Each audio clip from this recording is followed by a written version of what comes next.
nouvelle édition de votre émission préférée, À Contretemps, avec Daniel Marceline. Bonsoir. Bonsoir. Emmanuel de Rhénal.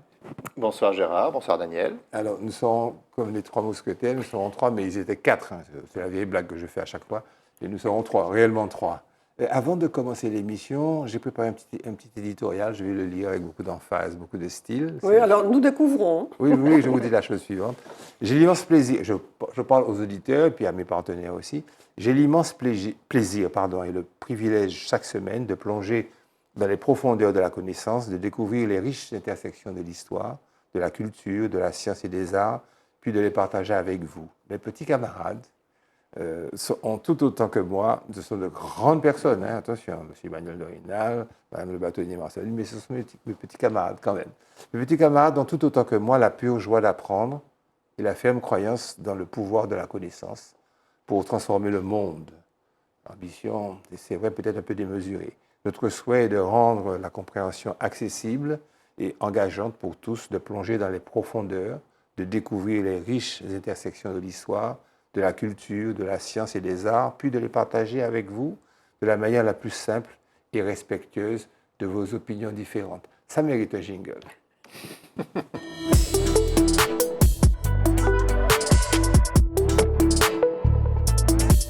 Daniel va nous parler du scrutin de renouvellement des eurodéputés qui aura lieu du 6 au 9 juin 2024. Elle nous parlera également du désir ardent de M. Letchimy d'obtenir une loi sur le foncier en décembre. Elle vous dira comment M. Letchimy veut une loi. Bon. Transition de genre, non, nous ne cacherons pas nos enfants. Ça, c'est un petit sujet. Oui, comme tu sais le faire, quoi. Ouais. Oui, c'est vrai. Amina Yamgan, qui est c'est une femme, une gynécologue très médiatisée, qui explique que soigner seulement un utérus et des ovaires est impossible. Ils ne sont pas détachés de la patiente. C'est très bien ce qu'elle dit. Et puis elle nous parlera en littérature de Michael Roche. On dit Roche, on dit pas Roch. Moi, je dis Roch. Roch, qui est un auteur super intéressant. Emmanuel, il est là avec nous. Il va nous parler du Ségur de la santé, plus précisément des exigences de M. Letchimy. On va parler beaucoup de M. Letchimy. M. Letchimy, il bouge, hein, il bouge beaucoup. M. Letchimy qui demande un planning de début des travaux. Il dira deux mots un petit peu de la conférence qu'on a eue hier soir, vous tous les deux d'ailleurs, justement avec un directeur, un sous-directeur, directeur adjoint, enfin bref, une sommité de l'hôpital, la MENA. Même pas de la MENA, non, du CHU de la Martinique, c'est-à-dire qu'il regroupe tous les établissements. Absolument. Finance les trop belles promesses des banques sur le climat, parce qu'elles avaient promis d'intervenir là-dessus. La Banque mondiale, la voie à suivre pour stimuler la croissance. Parce que oui ou non, cette Banque mondiale, si décriée par certains, peut donner des conseils en la matière. Lancée au Canada il y a 20 ans, la sologamie, c'est-à-dire le mariage avec soi-même. C'est amusant hein, comme sujet. Jingle.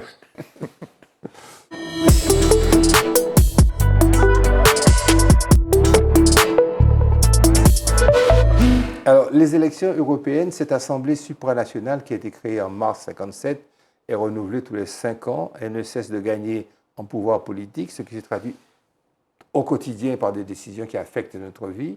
Daniel va vous expliquer pourquoi il y a une telle désaffection par rapport à cette... Alors, je ne vais peut-être pas expliquer la désaffection, mais expliquer déjà ce que c'est, hein, les élections européennes qui... Alors, pour nous, c'est le samedi 8 juin. Nous, on vote le samedi. Donc, quand même, on peut déjà se mettre dans l'agenda 8 juin.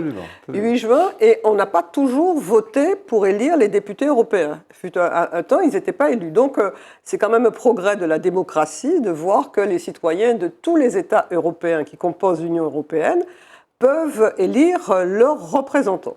Et donc, alors, tu parles de désaffection. C'est vrai, si le dernier scrutin qui a eu en 2019, la moyenne européenne de participation était aux alentours de 51,5. En Martinique, nous étions à 15,22 de participation. Mais c'était quand même un progrès par rapport à 2014, où en 2014, on était à 11% de participation. Et donc, c'est quand même... On peut se poser des questions parce que l'Europe est de plus en plus présente dans notre quotidien. D'abord parce que l'Europe a une compétence qui est une compétence importante au niveau législatif, puisque l'Europe peut édicter on ne dit pas des lois s'agissant de l'Europe, mais des directives. Et récemment, on a expérimenté ce qu'était l'application d'une directive dans la vie quotidienne, puisqu'en 2014, l'Europe a adopté la directive concernant le contrôle technique pour les véhicules à 2 roues. La France a pris 10 ans pour la faire entrer dans son corpus législatif et c'est applicable maintenant. Et on a vu toutes les manifestations que cela a générées. Et ça change quand même considérablement le système du permis. Oui, tout à fait. Et donc, oui, parce que maintenant, il y a une durée, il y a une visite médicale. Donc c'est des conséquences qui sont pratiques. Plus que dans notre vie quotidienne, le Parlement a une compétence aussi en matière budgétaire, puisque le Parlement vote le budget, même si ce n'est pas lui qui fixe les recettes, mais il vote le budget, et on sait très bien comment les collectivités, et nous-mêmes, le nombre de fois où on parle des fonds européens qui sont importants pour réaliser des projets, et aussi, le Parlement a un pouvoir de contrôle sur l'exécutif, dans la mesure où il peut ordonner des commissions d'enquête, dans la mesure où il peut recevoir des plaintes de n'importe quel citoyen européen. Donc, l'Europe, ce n'est pas quelque chose de lointain, c'est quelque chose qui nous concerne. Et puis, je dirais que s'abstenir, ce n'est jamais une bonne chose en soi, parce que d'abord, le droit de vote, c'est une conquête. On fête justement les 80 ans du droit de vote pour les femmes. Ça veut dire qu'il y a des personnes qui se sont battues, qui sont mortes aussi pour voter. Donc, moi, je pense que c'est un exercice démocratique qu'il faut exercer. On vote ce qu'on veut, mais je pense que c'est un principe. Et donc, par conséquent, nous sommes pour que les citoyens soient effectivement des citoyens responsables. Donc, c'est la raison pour laquelle ça nous a paru un sujet intéressant. Il n'y a rien à redire sur cette question. En application du Ségur de la santé, Serge Letchimy demande au CHU, à l'Agence régionale de santé, à l'État de donner une date ou d'entreprendre directement les travaux de réhabilitation des principaux hôpitaux qui sont, je le rappelle, je te donne la parole, tu vas tout rappeler. Alors, en effet, vous connaissez l'état de vétusté de nos équipements sanitaires. Et c'est un sujet prégnant qui fait beaucoup parler de lui et qui justifie qu'on se mobilise pour pouvoir investir dans les bâtiments, refaire des hôpitaux. Ce sont des sommes colossales qui sont mises en œuvre. Et aujourd'hui sont à l'œuvre l'État, l'ARS, le CHU et la CTM également qui volontairement qui joue sa partition et qui veut activer les choses. Alors ce qu'il faut comprendre, c'est que le Ségur de la santé, cette fameuse réunion qui a eu lieu, je crois c'était en 2018, pour pouvoir renverser un petit peu les règles et remettre des financements pour revitaliser le secteur de la santé, a affecté sur un plan quinquennal 354 millions d'euros pour la Martinique. Voilà ce qui a été mis sur la table. Et avec cet argent, la Martinique a 5 ans pour pouvoir engager les travaux dans différents domaines du CHU. Et donc, c'est l'ARS qui pilote ça et a décidé, pour ne pas avoir de dégagement d'office, puisque il y a un risque, il faut bien consommer cette somme de manière intelligente. Et il faut que les chantiers soient entamés avant 2026. Donc, et ensuite, on a 5 ans de plus pour pouvoir livrer les chantiers. Donc, on est sous contrainte quand même technique. Et donc, l'ARS a pris la décision de flécher les projets qui étaient les plus aboutis techniquement pour être sûr que cet argent soit consommé. Donc, concrètement, 65 millions d'euros ont été affectés à la reconstruction totale de l'hôpital du Saint-Esprit, plus la rénovation du François. Ça, c'est un chantier qui est lancé. On a également parlé ici, il y a quelques semaines, de l'hôpital de Trinité, qui fait l'objet d'un financement à hauteur d'environ 110 millions d'euros pour le reconstruire complètement. Et il reste un solde d'environ 150 à 170 millions d'euros que l'ARS compte affecter aujourd'hui au Carbet, aux marins et à une partie de l'hôpital Piazza Blackman. Et ces sommes sont donc aujourd'hui bien fléchées. Il y a un débat concrètement concernant le CHU, parce que le CHU a fait ce qu'on appelle un plan santé qui détermine un plan d'investissement qui s'élève à peu près à 400 millions d'euros de rénovation pour l'hôpital Pierre Zodak-Hickman. Et donc la question c'est, est-ce qu'il faut que ce plan soit servi à 100% pour lancer le programme des travaux? Ça c'est une vision. L'autre vision qui est celle de l'ARS, qui est de dire, allons, faites un plan ramené à 110, 120 millions d'euros qui pourrait être pris dans les financements du Ségur, ce qui n'empêchera pas ensuite de compléter par des financements nouveaux qu'on activera pour pouvoir compléter les travaux. Donc on est dans ce débat-là, et c'est aujourd'hui ce qui fait l'objet d'une discussion. Et donc les travaux que souhaite, le planning de début des travaux que souhaite lancer Serge Letchimy, c'est réellement une nécessité.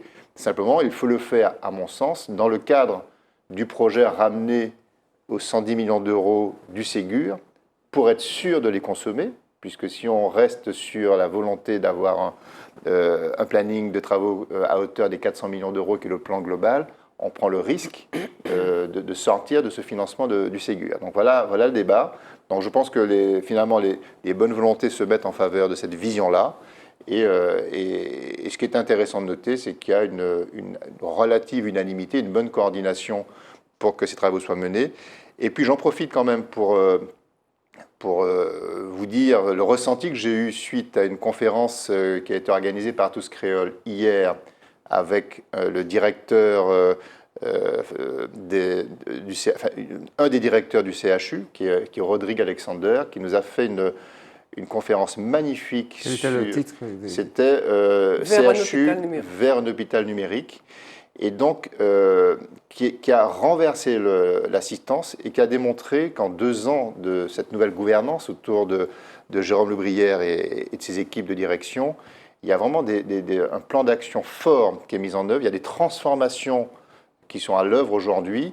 On a tendance à faire le bashing du CHU parce que c'est facile. En effet, on a tous des expériences difficiles quand on est en lien avec l'hôpital. Par nature, c'est un lieu qui déclenche peut-être des réactions négatives. Et bien là, ils ont quand même démontré qu'on était plutôt bien servi, que le paquebot CHU était bien dirigé et qu'il y a de grandes intelligences à la tête de cet établissement, avec un corps médical qui est à la manœuvre pour pouvoir faire les bonnes transformations qui vont bien, même si les défis sont immenses. Tu as raison de dire qu'il y aura certainement une harmonisation des bonnes volontés, parce que hier soir, M. Alexander a reconnu effectivement l'état de, il n'a pas dit insalubrité, mais enfin l'état de vétusté de Ventura, ouais. Qui n'est pas pour l'instant compris dans le... Il a même parlé d'indignité. Hein. Donc il n'est pas langue de bois. Hein. Et effectivement, dans sa déclaration, Serge Letchimy énonce clairement Zodak-Hickman, dont tu en as parlé, Trinité, tu en as parlé, et puis Emma Ventura, c'est très important. Et il doit certainement y avoir une possibilité pour ces hommes de bonne volonté de trouver une solution pour la santé des Martiniquais. Et je veux juste préciser que le parcours de Rodrigue Alexander est extraordinaire. Il est de parents Saint-Lucien, mais né à Martinique. Il a fait son bac scientifique à Rivière-Salée, au lycée Joseph Zobel. Et il a un parcours après Montpellier. Il a passé des diplômes d'État, DESS, licence, etc., jusqu'au concours de directeur. C'est vraiment une pointure. Hein. Je crois que sa conférence sera intégralement... Elle est en ligne, déjà sur les réseaux sociaux de Tous Créoles. On peut déjà la revoir, c'est passionnant. Et apprécier les qualités. Oui. Serge Letchimy veut une loi sur le foncier en décembre. Il dit d'ailleurs s'être mis d'accord avec Gérard Larcher, président du Sénat, pour proposer cette loi modifiant les règles de la propriété foncière en Martinique. D'accord, mais si ça ne marche pas, quel serait le plan B? Enfin, ça, c'est Daniel qui au quotidien, réfléchit sur ces questions, il va nous en parler. Oui, enfin, on ne peut pas encore dire que ça ne marche pas. C'est vrai qu'il y a eu la tournée parisienne de Serge Letchimy, mais avant ça, le 2 avril, il avait écrit au préfet, s'agissant du foncier, pour proposer 2 choses. Une commission, la création d'une commission très large sur le foncier, et de la part de l'État, la désignation d'une mission sur la question du foncier. Pourquoi ? Parce que c'est vrai que lorsqu'on fait le recensement des différents points, parce qu'il y a quand même une évolution, que ce soit au niveau des règles fiscales, d'urbanisme, de propriété civile, de mise en place des procédures, il y a un certain nombre d'adaptations nécessaires pour nos territoires. Mais il me semble aussi qu'il y a des questions d'adaptation qui ne doivent pas s'appliquer forcément à tout l'outre-mer régi par l'article 73, comme ça a été le cas de la dernière loi du 9 avril qui est sortie et qui n'est pas forcément adaptable. C'est peut-être adaptable à Mayotte, c'est peut-être adaptable à Saint-Martin, mais ça ne l'est peut-être pas en Martinique. Donc, oui, une commission est nécessaire, me semble-t-il, pour mettre à plat toutes les questions du foncier et pour éviter que de temps en temps, on rajoute dans une loi qui n'est pas une loi spécifique foncier, qui est une loi sur l'habitat. Alors, il y a des articles qui ont des bouleversements qui sont importants. Moi, je pense qu'il a raison de demander cette commission qui doit...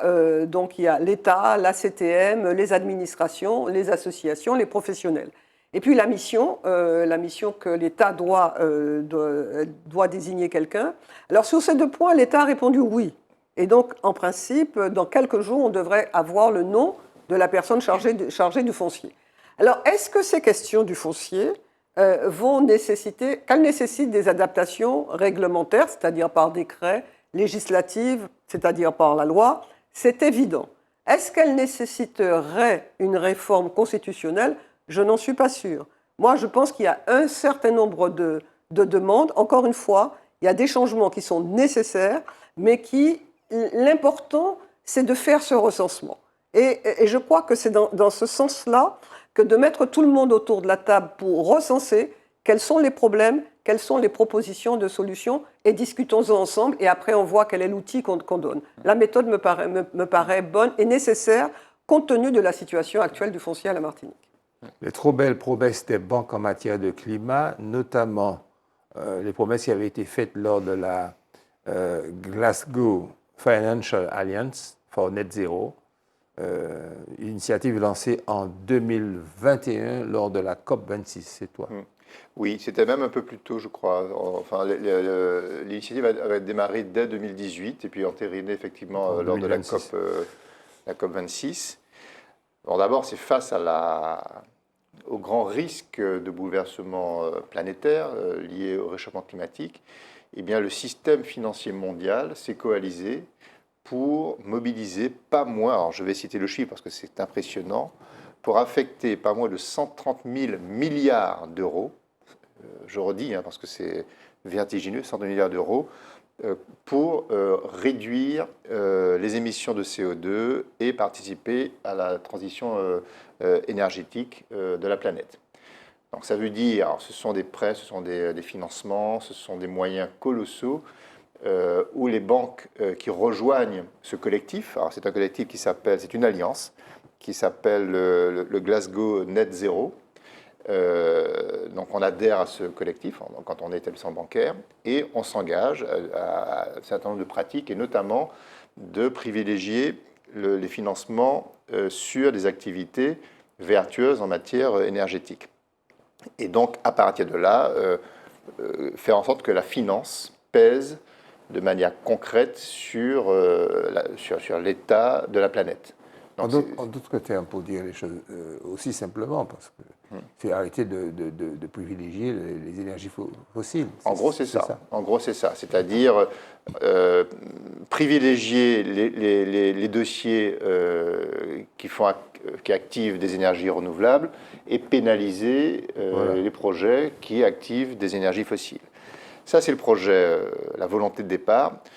Alors, quelques années après, force est de constater que ces grandes intentions ne se sont pas forcément traduites par des faits, parce que la nature est ce qu'elle est, et nos faiblesses sont ce qu'elles sont.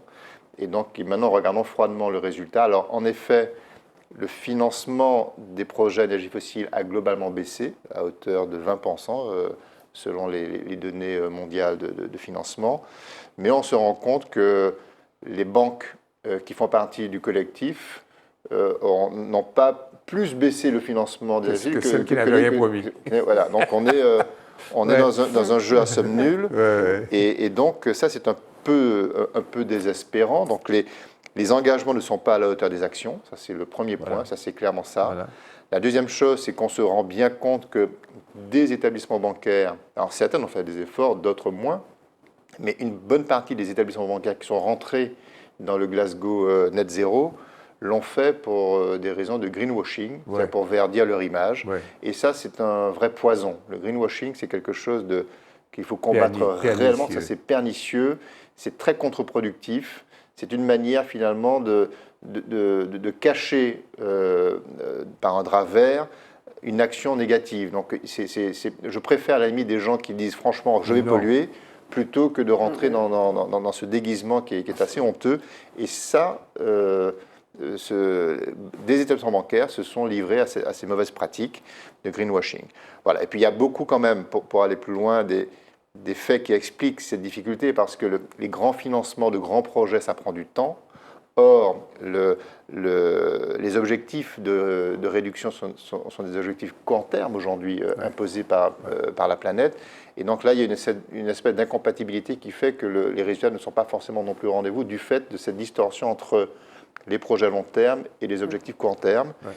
Et puis, il y a tous les phénomènes de résistance au changement qui se manifestent partout, y compris dans les banques, y compris dans les porteurs de projets.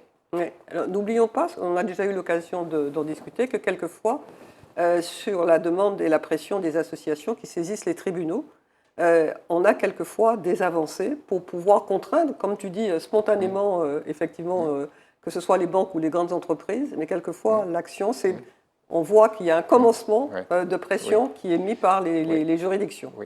Alors, pour conclure complètement, c'est vrai qu'une fois qu'on a dit ça, il ne faut pas qu'on jette le bébé avec l'eau du bain, parce qu'il y a quand même une initiative. Il faut quand même saluer le fait que cette initiative existe. Ce qui est intéressant, c'est qu'il y ait des lanceurs d'alerte qui mesurent aujourd'hui les résultats et qui peuvent quand même recadrer. Il ne faut pas désespérer du genre humain.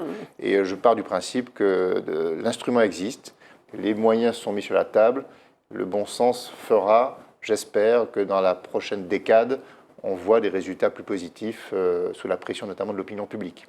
Vous avez vu la pollution de ces dernières semaines avec les sables. Elle a été intense, à mon avis.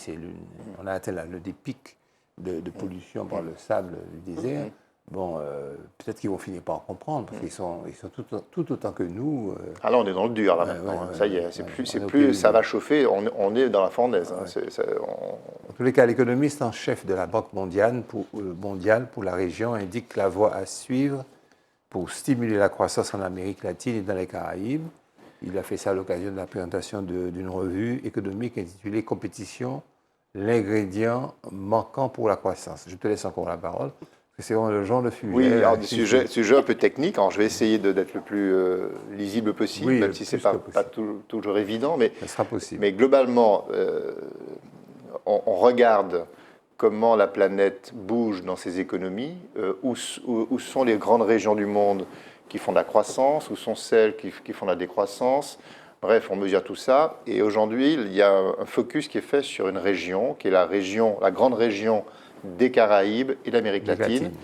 Et on se rend compte que, notamment depuis une dizaine d'années, la croissance de cette région, qui est un peu émiettée, parce que ce sont beaucoup de petits États aussi qui composent cette région, est quelques points sous le niveau de croissance mondiale. Donc elle est en retard de croissance. C'est une région qui a été particulièrement affectée par le Covid. Et donc, au début, on a commencé à expliquer que cette baisse de croissance était due à la surexposition au Covid de cette région, et puis aussi aux effets inflationnistes qui ont suivi, parce qu'il y a eu ce double phénomène qui a touché cette partie du monde. Mais on se rend compte, d'après l'analyse de la Banque mondiale, en la personne de William Maloney, qui est l'économiste en chef de cette région, il dit qu'il y a quand même des raisons plus structurelles qui expliquent ce retard de croissance. Alors, il y en a beaucoup, c'est un peu technique. Moi, je vais en isoler deux simples pour bien comprendre. D'abord, rappeler que c'est une région qui est composée de petits États, que dans des petits États, c'est compliqué de faire en sorte que le jeu concurrentiel joue à plein. Voilà. Parce qu'on ne peut pas avoir des concurrents dans tous les secteurs quand on a un petit marché. Et donc, ça justifie l'existence de monopoles. C'est un peu contre-intuitif, mais il faut bien comprendre que vous ne pouvez pas faire vivre des structures concurrentielles quand le marché est trop restreint. Et donc, ce qui fait que dans cette partie du monde, vous avez des situations de monopole dans plein de petits États. Or, c'est par la concurrence que la croissance se développe.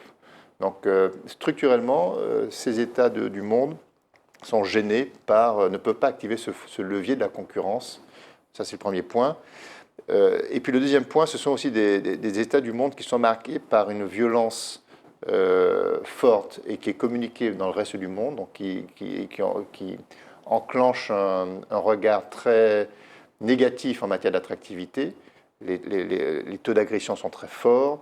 Donc il y a une instabilité politique dans certaines régions, dans certaines parties de cette région, qui se traduit aussi par des actes de violence forts, des mafias, enfin bon, tous ces mouvements que l'on connaît. Les crimes organisés. Et ça affecte également la croissance économique. Mais il y a quand même des raisons de se dire, il y a quand même des atouts, parce que c'est une partie du monde qui est proche des grands pays de consommation, l'Amérique du Nord, même l'Europe par le canal des Caraïbes. Et donc, il y a quand même un phénomène qu'on appelle aujourd'hui le nearshoring, qui consiste, et ça c'est un mouvement planétaire, qui consiste à produire à proximité des zones de consommation. Ouais. Et donc, cette partie du monde, Amérique latine, la Caraïbe, peut jouer cette carte-là, d'autant plus que la Chine, qui était l'industrie du monde, depuis 10 ans, remonte ses salaires, remonte son niveau de vie, et fait que cette industrie mondiale est de moins en moins compétitive pour servir les marchés d'Amérique et d'Europe. Et donc, là, il y a une place à prendre grâce au nearshoring pour pouvoir retrouver la condition de régler les problèmes structurels. Exactement. L'escalade de la criminalité et de la violence dans la région constitue un autre défi majeur. L'Amérique latine et les Caraïbes ont les taux d'homicide les plus élevés au monde. Ça, c'est un vrai problème. Avec 22,7 homicides pour 100 000 habitants. Ce taux 10 fois plus élevé qu'en Asie, 5 fois plus élevé qu'en Amérique du Nord et dépasse les niveaux des pays présentant un état de pauvreté et d'inégalité similaire.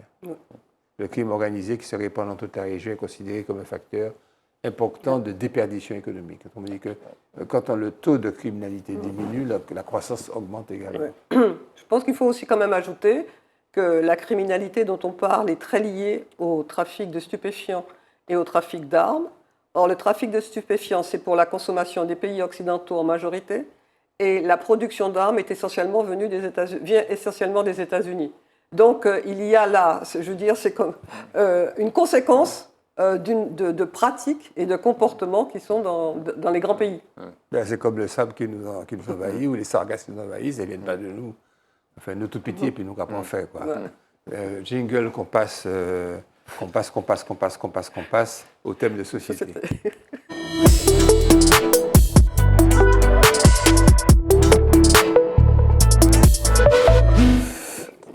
Alors, l'interdiction des bloqueurs de puberté, telle que préconisée dans une proposition de loi des sénateurs LR, c'est les Républicains, c'est bien ça, est criminelle et discriminatoire, alerte plus de 400 signataires intellectuels, monde scientifique et autres, dont le collectif Grandir Trans. Oui, alors c'est un sujet, je crois qu'il faut essayer d'aborder en laissant le plus possible de côté un certain nombre de préjugés, un certain nombre de jugements moraux, parce que même si ça touche une très petite minorité de personnes, c'est un sujet qui est porteur de très grandes souffrances. C'est-à-dire que si on est amené à en parler, et si on est amené à parler de saisine du Sénat, c'est parce qu'il y a effectivement des personnes qui sont en très grande souffrance, avec risque de suicide, avec des comportements qui sont comme la scarification, etc. Donc c'est une réalité. Donc ça demande vraiment cet effort-là. Avant de parler de la rubrique, je voudrais parler de ce qui est en amont. C'est-à-dire aujourd'hui, qu'est-ce qui se passe? Quelle est la situation? C'est-à-dire de personnes qui sont en très grande souffrance parce qu'elles ne sont pas, dans leur ressenti, elles ne sont pas en adéquation avec le sexe de leur état civil. Donc, ce sont et on parle des mineurs. Hein, Comment dire, on est homme ou femme et on se sent homme ou femme. Le contraire. Donc, c'est une réalité qui a donné lieu à une loi qui permet de prescrire à des enfants mineurs, avec le consentement des parents, des bloqueurs de puberté, et qui permet, à partir de 16 ans, d'avoir un traitement médicamenteux pour pouvoir donner des hormones féminisants ou masculinisants. C'est ça la réalité d'aujourd'hui. Et cette réalité, ça concerne quand même suffisamment de personnes pour qu'il y ait en France hexagonale 18 établissements qui soient chargés de recevoir et de traiter ce type de patients. Et ça a donné lieu aussi en 2021 à une circulaire dans l'éducation nationale qu'on appelle la circulaire Blanquer, et qui demande aux établissements scolaires de tenir compte de la réalité, de la situation des jeunes mineurs qui sont dans cette situation. C'est la réalité actuelle. Que se passe-t-il? Les républicains du Sénat, ils ont déposé un rapport de plus de 300 pages, après avoir auditionné un certain nombre de professionnels, de parents et d'enfants, dans lequel ce rapport conclut à la nécessité de revenir sur la question, la possibilité des bloqueurs de puberté, donc ils demandent qu'on les interdise, et que les mineurs qui soient dans cette situation soient soumis à un examen médical psychiatrique. Et c'est ce projet de loi qui a donné lieu à cette chronique signée de 400, il y a plus de personnes que cela, mais c'est des 400 personnes emblématiques, je dirais, de la société civile et de médecins, dont l'association dont tu as parlé, parce qu'ils disent que vouloir que ce soit des psychiatres qui donnent un avis, c'est considérer cette situation comme une maladie mentale. Et que donc ça nous ramène à des périodes qui étaient un peu troubles. Et ils sont absolument contre ça, et ils demandent que donc on maintienne la loi existante. Alors ce rapport normalement devait être suivi d'une proposition de loi qui doit être soumise au Sénat. J'ajoute pour clore que c'est un sujet que je ne connaissais pas beaucoup, mais que j'étais un peu étonnée que dans les différents rapports il n'y ait pas l'avis de sociologues, d'anthropologues sur les conséquences de l'environnement, notamment familial, sur les enfants. Parce que les enfants, les mineurs, c'est vrai qu'il peut y avoir ce sentiment, mais dans quelle mesure l'influence des familles peut être, ou de la famille peut être importante? Parce qu'on sait bien qu'il y a des pères et des mères qui ont à un moment donné, eux-mêmes ont été transgenres. Donc, il serait peut-être important de savoir quelle est la population de mineurs concernés et avoir un éclairage qui soit un peu plus complet au niveau sociologique et anthropologique. À la conférence d'hier, il m'a été donné un flyer d'une association qui s'appelle Anticausé. Anticausé, c'est pour qui? Alors, je vais faire donc le pitch pour cette association locale. Il s'agit d'une association qui a pour mission de venir en aide au public impacté par les violences sexuelles, ainsi que la transidentité dont Daniel vient de vous parler. Nous souhaitons être une main tendue vers laquelle se tourner lors de situations de crise. Notre but, offrir un espace bienveillant et sécure à ceux qui en ont besoin. Alors, ils disent leurs objectifs et actions, mais en tous les cas, transidentité, problème de compréhension de l'enfant et trouver des solutions. Je ne vais pas vous lire tout le tract. Sachez que la présidente, c'est Véronique Dorling-Carter, présidente de l'association Anticausé, qui peut se faire connaître auprès de son grand-oncle, dont la célébrité n'est plus à affirmer. Et elle répond au téléphone 0637 591 583. Je répète, 0637 591 583. Je vais laisser le flyer à la technique et éventuellement, si vraiment c'est très grave, mais enfin, vous pouvez appeler Emmanuel, vous pouvez appeler Daniel, vous aurez ces informations sur l'association Anticausé qui veut s'attaquer réellement à la problématique de la transidentité. Je crois que c'est un service public et la télévision et qu'il fallait faire cette... vous avez compris que la transition que je fais, c'est pour chercher le prochain article. C'est Emmanuel. Hein. C'est Emmanuel qui peut parler de ça. Lance-toi tout seul, annonce ton article et roule. Alors, le thème n'est pas si éloigné de ce qu'on vient d'entendre, oui. Dans le sens des évolutions de société qui sont tellement loin de mon foyer de naissance. Moi qui suis un vieux boomer de 58 ans, qui suis né dans une campagne où à l'époque un homme était un homme, une femme était une femme. C'était le bon Dieu qui déterminait le genre des... voilà, et à l'époque où... quand il y avait un film qui sortait à l'époque où il y a un homme qui a voulu tenter de fabriquer un autre homme, ça s'appelait Frankenstein, il était devenu un monstre. Oui. Bon, moi je suis de cette génération-là et il faudrait que je regarde le monde évoluer avec beaucoup de perplexité et beaucoup d'impuissance aussi, mais bon, c'est toujours intéressant d'observer tout ça. Et donc le sujet que tu m'as demandé de traiter aujourd'hui, c'est la sologamie. La sologamie. Alors là, quand les bras m'en sont tombés quand j'ai creusé ce thème, parce que figurez-vous qu'il existe, notamment au Japon, au Canada et maintenant aux États-Unis un petit peu et en Europe maintenant, un phénomène social sérieux qui commence à prendre de l'ampleur, qui permet aux gens de se marier avec eux-mêmes, considérant que autrui n'est plus une solution. Parce que le monde est trop dur et que l'altérité se détériore. Et donc, la seule personne digne d'être aimée, au fond, c'est soi. Et donc, ça aboutit par le mariage avec soi-même. Alors, ceux qui défendent ce phénomène vont y trouver des raisons, on va dire, philosophiques ou des raisons de rétablissement de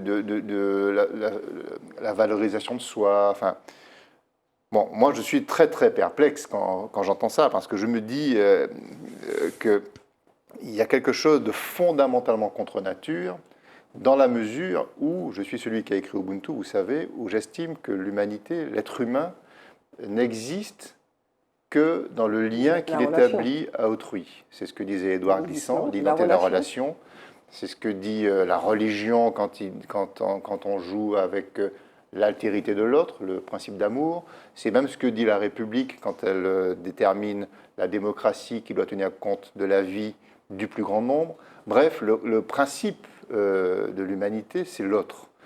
Et quand je vois que notre société dérive vers ça, c'est-à-dire vers une espèce de narcissisme exacerbé, de masturbation de personnalité forte, je me dis, mais où va-t-on ? Enfin, moi, je suis vraiment très effrayé à la lecture de cette affaire et de constater que c'est un phénomène qui n'est pas si négligeable que ça et qui concerne quand même de plus en plus de populations. D'autant plus que, au prétexte de se marier avec soi-même, on utilise les artifices du mariage social, entre guillemets, qu'on s'attribue à soi-même. C'est-à-dire qu'on va chercher les rituels qui établissait le fait qu'on élargisse à son cercle, qu'on crée des liens de famille, etc., pour se valoriser soi. Je trouve ça complètement délirant. Ça, je vous livre mon avis. Je sais que ce n'est pas l'esprit de ces chroniques. Mais là, pour le coup, je préfère dire les choses...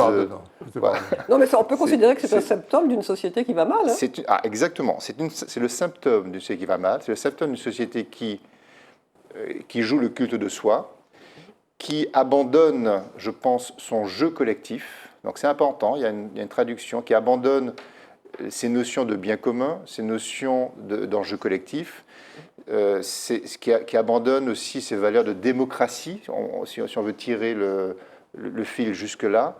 C'est le sens d'une société qui se polarise et qui accumule le culte de soi. Et ça se manifeste notamment par tous les outils individuels qui nous prolongent aujourd'hui, les écrans. Il y a énormément de signes qui montrent à quel point nous nous enfermons dans nos propres bulles, dans nos propres cercles, et on se coupe du monde. Et voilà une explication, enfin voilà une expression de ce monde qui est en train de se construire, et voilà, contre lequel, à mon avis, il faut quand même résister, un minimum. Alors, en fait, nous dit le contradicteur, parce qu'il faut. Nous appelons à contre-temps, donc on ne peut pas se permettre, et nous ne faisons pas une émission d'opinion ou de débat frénétique et vociférant.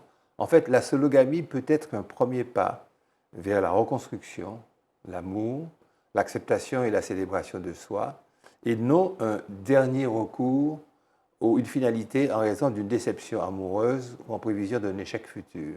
C'est l'écrivaine américaine Sarah Sharp, sologamiste, comme elle s'est dit, auteur d'un ouvrage qui explique qu'il n'est pas impossible d'aimer, d'honorer, de prendre soin des autres si nous apprenons d'abord à nous aimer nous-mêmes.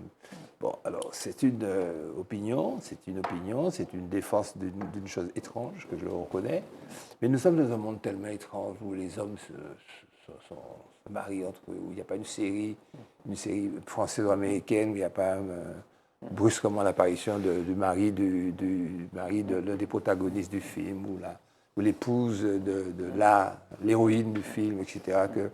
Bon, il faut s'habituer à ça, et puis il y a eu Sodome et Gomorrhe, il y a autre chose, et puis persistent malgré tout les grandes œuvres de l'homme, peut-être frappées au coin de l'humanité, de la justice, de l'équité, du don, de l'altérité.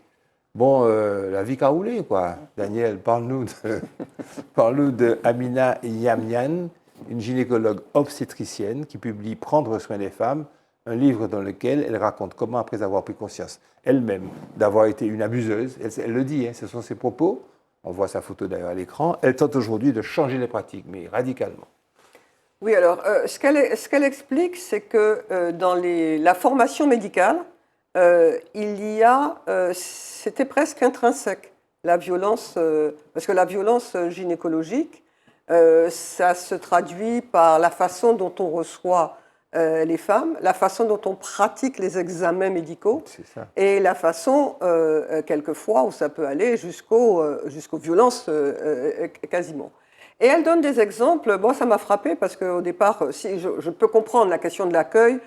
Quand on est des femmes, effectivement, on peut savoir ce que c'est des examens avec des personnes qui vous considèrent comme un numéro à la file. Ça peut être violent. Mais elle explique comment, à l'hôpital notamment, quand il y avait des visites de médecins avec le professeur et les internes, et qu'il y avait des femmes à qui on pouvait faire un toucher vaginal à la suite, quoi. C'est-à-dire le professeur montrait comment il fallait faire, et les internes aussi, et suivaient à la suite sans imaginer ce que ça pouvait représenter comme violence. Elle précise que si la patiente dormait, ça pouvait être jusqu'à 10 touchés vaginaux. Et elle dit que ce rapport donc, au patient dans sa globalité, et non pas seulement à un utérus ou à un ovaire, c'était cette forme de violence, et que donc elle a réagi à ça, et elle a créé en 2003 la clinique des femmes. Et il faut aussi noter la loi Kouchner, qui est une loi qui est très importante, qui est sur le consentement. C'est-à-dire qu'on ne peut plus faire un examen sans demander à la femme son consentement. Tant et si bien que maintenant, les médecins, avant de faire quoi que ce soit, il vous dit « je vais toucher le sein pour palper, est-ce que vous êtes d'accord ? Je vais vous faire un examen avec un spéculum, est-ce que vous êtes d'accord ?» Ce qui veut dire qu'il faut que les personnes qui nous entendent sachent que si on ne leur a pas demandé, elles peuvent s'y opposer. Parce qu'il y a beaucoup de femmes qui n'osent pas, face à la science, face aux médecins qui représentent l'autorité médicale, qui n'osent pas dire non, ou n'osent pas dire vous me faites mal ou non, je ne veux pas, etc. Donc moi je pense que c'est une question qui était taboue, sur laquelle on s'exprimait peu, et que ce livre-là permet un peu de mettre la lumière sur des pratiques qui existent, hein, c'est pas des fantasmes de médecins femmes, hein, c'est une réalité, et ça permet, et elle propose une solution qui est d'enseigner à l'université la bienveillance du traitement, déclinée selon les spécialités. C'est pas forcément gynécologique seulement, et par ailleurs, elle propose d'aider, comme cela se fait au Canada et aux États-Unis, d'aider davantage les associations d'usagères de la médecine pour pouvoir mieux prendre en compte la problématique des patientes. Ça m'a toujours surpris par matière gynécologique, puisque ni malheureusement ni heureusement je ne suis coutumier du fait, mais simplement de l'intervention chirurgicale où on vous endort, on vous amène dans une salle d'opération, vous avez un chirurgien qui vous dit 2 petits mots, qui vous demande de dénoncer votre nom, votre date de naissance pour savoir si vous êtes réellement la bonne personne qui va opérer. Ça se fait maintenant, c'est une pratique relativement récente. Et ce sont les seuls propos que vous échangez avec lui. Et puis ensuite, vous êtes un tas de viande qu'il vient sauver, que je le reconnais, mais enfin qui vient charcuter en quelque part. Puis ensuite, vous partez dans une salle de réveil, il ne vous revoit plus. Peut-être que l'anesthésiste viendra vous revoir après. Lui, souvent, il n'a pas le temps, mais il est en train d'opérer. Et puis c'est fini. Et à la queue leu comme ça, il coupe du monde. Et je me dis, mais quelle vie pour un homme, quoi. En fait, c'est un charcutier de luxe, quoi. Mais longtemps, la médecine n'a été qu'une succession de gestes purement techniques. Oui. C'était ça, en fait. Et ce n'est qu'assez récemment qu'on y intègre de la bienveillance, qu'on y intègre la vision globale, et notamment l'empathie. Oui. Mais c'est relativement récent. Même les dentistes, à l'époque, on n'anesthésiait pas. Et puis voilà, des enfants se faisaient arracher des dents sans la moindre anesthésie, et on a quand même connu ça Absolument. Il n'y a pas si longtemps. Et nous avons tous vécu ces petites affichettes dans les hôpitaux, on vous dit, vous patients, vous n'êtes pas censé souffrir.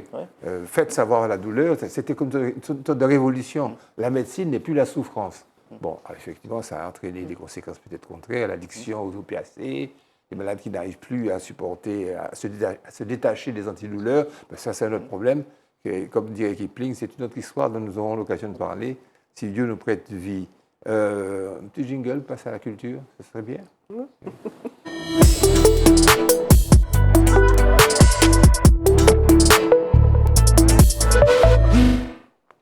Les choses immobiles, paru en 2023, c'est un roman de l'écrivain français, c'est ce que je lis, hein, français, martiniquais français, Michael Roch. C'est un écrivain martiniquais, martiniquais, et revend... Vous avez la parole, assumez, il est martiniquais. Oui, martiniquais et revendiqué comme tel. Alors, déjà, juste pour rappeler, on a déjà eu l'occasion de parler de Michael Roch quand il a sorti Thé marron. On a eu l'occasion aussi, il n'y a pas longtemps, de parler d'afrofuturisme. Oui. Et quand on avait illustré le sujet, on avait parlé d'un certain nombre d'écrivains, dont Michael Roch. Et donc, Michael Roch vient de sortir l'ouvrage dont vous voyez... alors, c'est fin 2023, hein, les choses immobiles. Et moi, je dois dire que c'est un livre qui est à la fois, enfin, en ce qui me concerne, hein, à la fois dérangeant, déstabilisant et fascinant. Parce que c'est un univers, et je dirais, c'est un univers d'une génération. Et donc, je dirais, c'est presque la génération des petits-enfants que je n'ai pas. Mais enfin, c'est vraiment un univers. Et c'est un univers qui est fait, qui est quand même très violent et qui est en même temps très désespérant. C'est-à-dire que la jeunesse qui est décrite est une jeunesse qui est désespérée et qui utilise la violence. Et ça permet de comprendre le décalage de ce que ressent cette génération par rapport aux aînés qui leur laissent un monde vieillissant dans lequel ils ne se reconnaissent pas. Et donc, forcément, en ce sens, il est dérangeant parce qu'il force à une remise en cause, puisqu'il faut en tenir compte. Et c'est en même temps un ouvrage fascinant parce que Michael Roch, c'est un vrai écrivain. C'est un écrivain, ça veut dire qu'il a une écriture et qu'il a un imaginaire. Et notamment, il a une écriture poétique qui est assez extraordinaire. Et c'est ce qui rend, je dirais, c'est ce qui fait la force de l'ouvrage. C'est parce qu'il a cette puissance d'écriture qu'il arrive à vous forcer à vous poser des questions. Et alors, je dirais pour terminer que Michael Roch, il a déjà écrit plusieurs ouvrages, qu'il est enseignant, qu'il enseigne à Parallèle 14, qu'il anime des podcasts, qu'il anime une chaîne littéraire, qu'il participe à des tables rondes. Récemment, il y a un an, il a participé à une table ronde en Guadeloupe sur l'afrofuturisme. Il se déplace dans la France hexagonale. Il est éligible à un certain nombre de prix.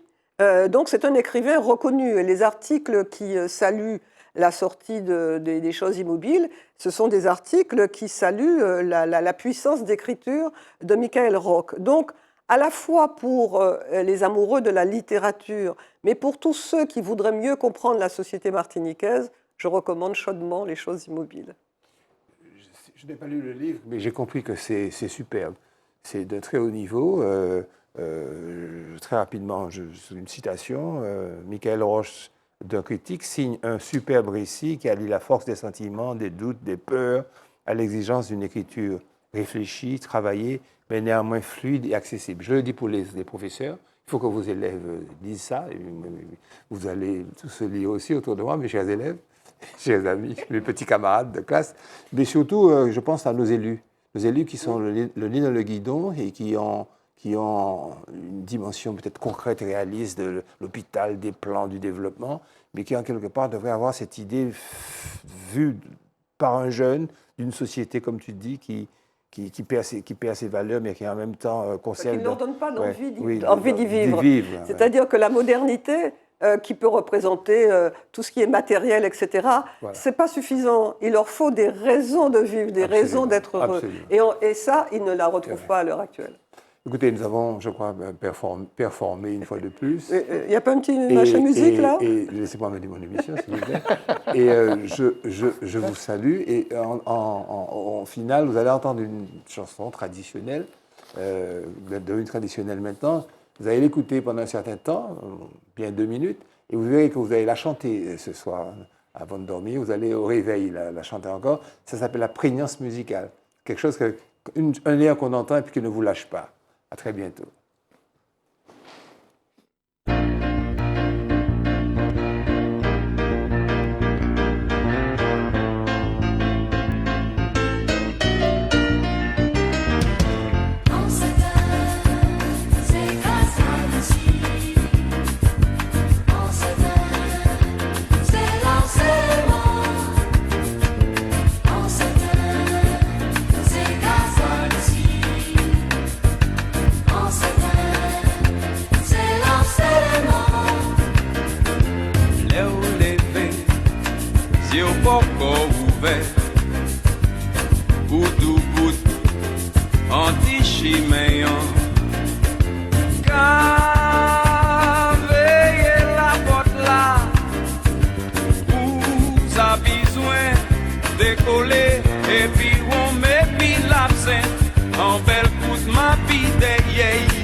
Qui sorti l'école, café,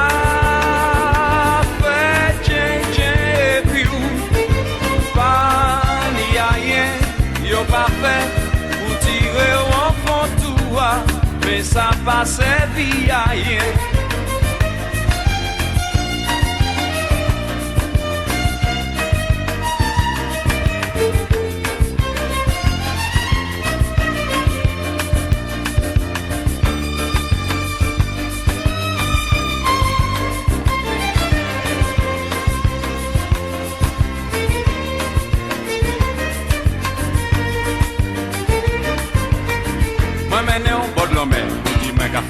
Moi mène on la campagne, ou dis moi qu'a fait fouette. Les mamans de qui ça, c'est les m'en fait bas, ou répondre moi comme ça. Venez moi ici s'il vous plaît.